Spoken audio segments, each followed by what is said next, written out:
28 Years Later is shaping up to be one of the most talked about sequels in recent memory.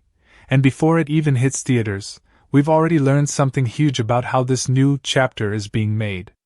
The team behind this post-apocalyptic series is back together again, with director Danny Boyle returning after skipping 28 weeks later, and writer Alex Garland stepping in more prominently than ever. Only this time, he's doing things differently. If you've seen 28 Days Later, you probably remember the raw, gritty, and emotional storytelling that made the film so iconic. Alex Garland, who wrote the script for that first movie, wasn't as well known then. In fact, even though he created the story, he didn't quite understand the director's full role while making it. He has now admitted that, back then, he didn't truly grasp how directing and writing needed to be separated. He was always hovering close to the set, not fully stepping back, and that might have made things blurry for director Danny Boyle.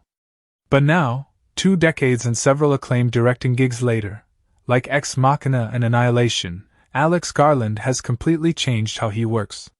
In a recent interview with Screen Rant's Liam Crowley, he opened up about the biggest shift he's made in his career, and it's going to have a huge effect on 28 Years Later. Garland said that after years of directing his own films, he finally understands what it means to hand a script over and fully let go. That's exactly what he's done this time. He's written the script and stepped aside, giving Boyle full control to bring it to life without any interference. In his own words, Garland described his past self on 28 Days Later as someone who didn't fully understand where the writer's job ended and the director's began. He said that while he saw Danny Boyle working, he didn't quite get what he was doing, or why things were being done a certain way. Now that Garland has directed films himself, everything has clicked. He realized that having someone else hovering on set, trying to nudge the creative direction, can actually be a distraction. That's why for 28 Years Later, he made a conscious choice to step all the way back and give Boyle the freedom to make the movie completely his own.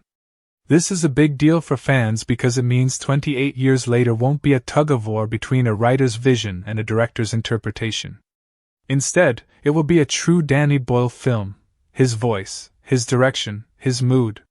That's actually a major change from how 28 Days Later was made, and it could result in a more unified, powerful film. But don't get the wrong idea, Garland's role is still critical. His script is the foundation of the movie. It's just that now he knows that writing and directing are 2 separate lanes. By staying in his lane, Garland is giving the director more creative breathing room, something he admits he didn't know how to do the first time around. This creative maturity is a big evolution for him, and it could be the secret weapon that makes 28 Years Later stand out in a genre full of recycled ideas. Interestingly, Garland's new perspective might still influence the movie in subtle ways. Because he's now a director himself, the way he writes is naturally different. When you're writing something for yourself to direct, you might put in more detailed stage directions, camera ideas, or tone suggestions. Garland says he didn't write 28 Years Later for himself to direct, but old habits die hard. There's a good chance that his experience behind the camera could still be felt in the structure and energy of the scenes, even if he's not on set. So, even though Garland is officially handing the reins to Boyle, the DNA of a filmmaker is likely still all over the page. This dynamic is fascinating because it could result in the best of both worlds: a sharp, focused script written with the director's mind, and a bold, visually exciting movie shaped by one of the best directors working today. That kind of collaboration doesn't always happen in Hollywood, and when it does, it often leads to something special. Now, there's another layer to this.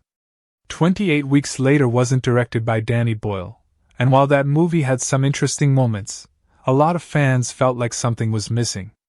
Boyle's absence was definitely felt, and it made the sequel seem a little disconnected from the original. This time, the entire creative circle is back in place. Boyle's direction and Garland's writing are the original recipe that made 28 Days Later a cult classic. Seeing that team come back together, now with more experience and trust between them, is something fans should be excited about. One of the main takeaways here is that Garland's personal growth has actually helped the production more than any flashy effects or casting news ever could. When filmmakers mature, they often learn that stepping back can be just as powerful as stepping in. Garland now trusts Boyle in a way that only comes from years of working, learning, and failing on your own. That mutual respect could lead to a film that doesn't just try to recapture old magic, but actually creates something new and impactful for today's world. It also helps that the themes of 28 years later seem more relevant than ever.